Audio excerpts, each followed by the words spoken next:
Assalamualaikum Dunsana. Sosok Prabowo Subianto salah satu tokoh politik Indonesia yang cukup kontroversial, telah menjadi sorotan publik dalam beberapa dekade terakhir. Namun ada satu figur yang seringkali terlupakan dalam narasi politiknya, yaitu ayahnya, Sumitro.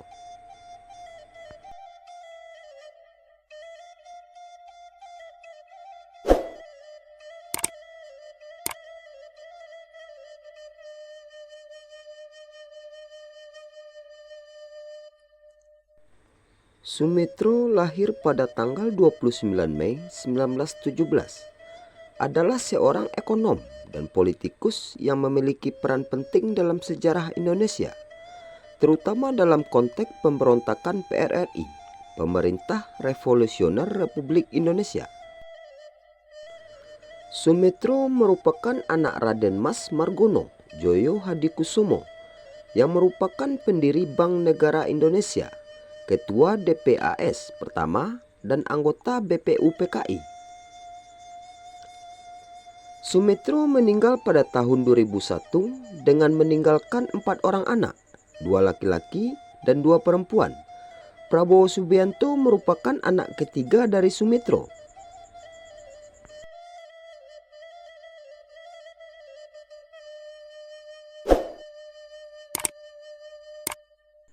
Sebagai seorang ekonom paling terkemuka pada masanya, Sumitro pernah menjabat sebagai Menteri Perdagangan dan Industri, Menteri Keuangan, dan Menteri Riset, baik selama Orde Baru maupun Orde Lama. Diketahui bahwa Sumitro berasal dari keluarga ningrat dari Jawa, sebagai anak sulung dari Raden Mas Margono Djoyo Hadikusumo. Dirinya menempuh pendidikan di Universitas Sorbonne, Sekolah Tinggi Ekonomi Belanda. Pada tahun 1946, dirinya pulang ke Indonesia dan diangkat sebagai staf oleh Perdana Menteri Sultan Syahrir. Lalu dirinya juga bergabung dengan Partai Sosialis yang dipimpin Sultan Syahrir bernama Amir Syafruddin.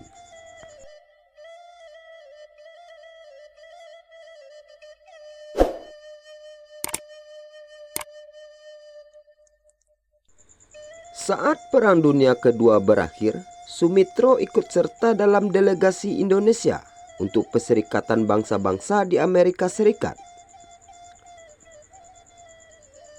Di dalam misi ini, Sumitro memiliki peran untuk menggalang dana internasional demi kemerdekaan Indonesia.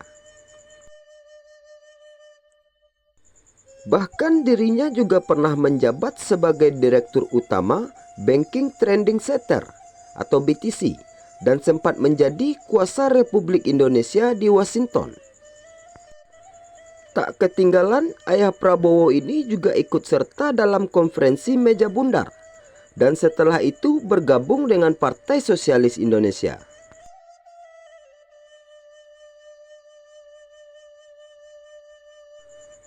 Pada era Soekarno, Sumitro menjabat sebagai Menteri Keuangan, Menteri Perindustrian dan Perdagangan, dan Menteri Negara Riset. Selama Orde Lama, Sumitro adalah salah satu menteri yang mendukung masuknya investor dan modal asing ke Indonesia. Oleh sebab itulah, Sumitro ditekan oleh Soekarno dan politisi-politisi Partai Komunis Indonesia di era Juanda, yang menyebabkan dirinya bergabung dengan Pemerintah Revolusioner Republik Indonesia di Sumatera.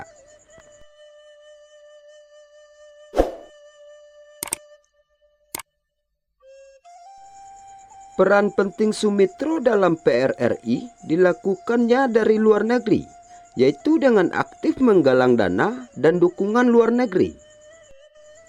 Selama masa pemerintahan Kabinet Juanda, Presiden Soekarno secara terang-terangan berselisih pandangan dengan ekonom-ekonom yang mendapat pendidikan di lembaga-lembaga barat, termasuk Sumitro. Dalam konteks ini, Soekarno mendapat dukungan dari Partai Komunis Indonesia yang dipimpin DN Aidit. Aidit menuduh bahwa Sumitro mendukung imperialisme dan feodalisme sambil berpegang pada pandangan bahwa kebijakan ekonomi pro-investor yang diusulkan Sumitro tidak sejalan dengan kebutuhan mayoritas masyarakat Indonesia yang pada saat itu didominasi oleh penduduk perdesaan. Aidit menyalahkan kemiskinan di Indonesia pada pihak-pihak asing, kapitalis, dan pemilik tanah yang mencari keuntungan ekonomi tanpa pertimbangan, bukan disebabkan oleh kurangnya investasi domestik seperti yang dianggap Sumitro. Sumitro sendiri dikritik karena memberi izin bagi pihak-pihak kapitalis asing untuk masuk ke Indonesia. Sehingga pada 16 Februari 1958, Soekarno memerintahkan untuk menangkap tokoh-tokoh PRRI, termasuk Sumitro. Setelah PRRI berhasil ditumpaskan, sampai tahun 1967, Sumitro tidak pulang ke Indonesia.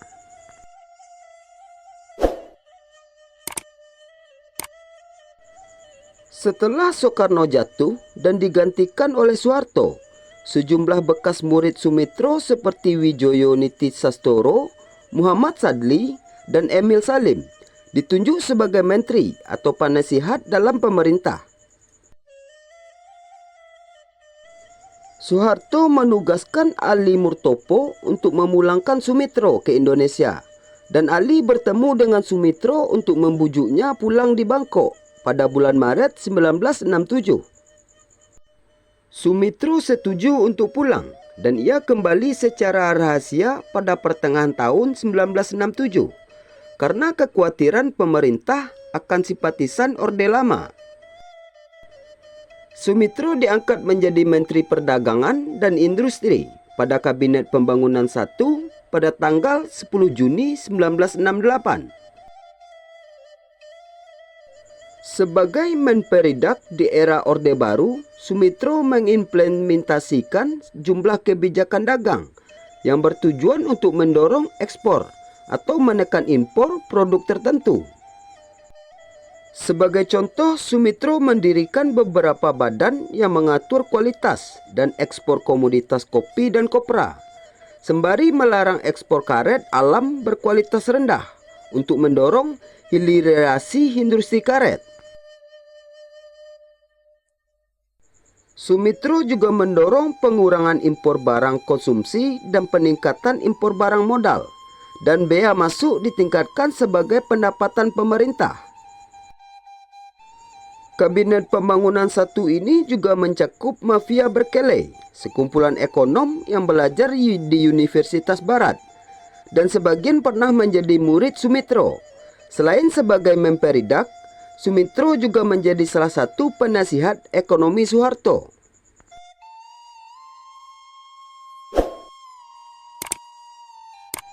Pada tahun 1973, Sumitro dijadikan Menteri Riset dalam Kabinet Pembangunan II. Ada sejumlah pihak yang beranggapan bahwa perombakan ini disebabkan adanya ketidaksetujuan antara Sumitro dan Soeharto dalam kebijakan ekonomi. Dalam kapasitasnya sebagai Menteri Riset, Sumitro mulai programkan penelitian nasional dalam bidang ekonomi yang melibatkan fakultas-fakultas ekonomi berbagai universitas di Indonesia dengan tujuan membantu penyusunan program ekonomi pemerintah. Hal ini dilakukan Sumitro karena kekhawatirannya bahwa rencana pembangunan 5 tahun Soeharto kurang memperhitungkan tren-tren dan kondisi ekonomi jangka panjang Indonesia.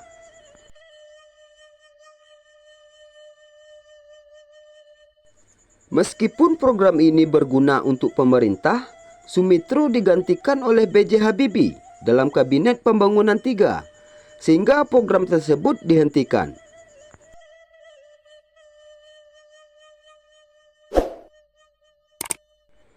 Jadi sekian saja yang dapat kami bagikan. Bagaimana menurut pandangan Dunsana? Silahkan tinggalkan pendapat Dunsana di kolom komentar dengan bijak. Serta tetap dukung channel ini untuk berkembang. dan berbagi informasi menarik dan bermanfaat lainnya.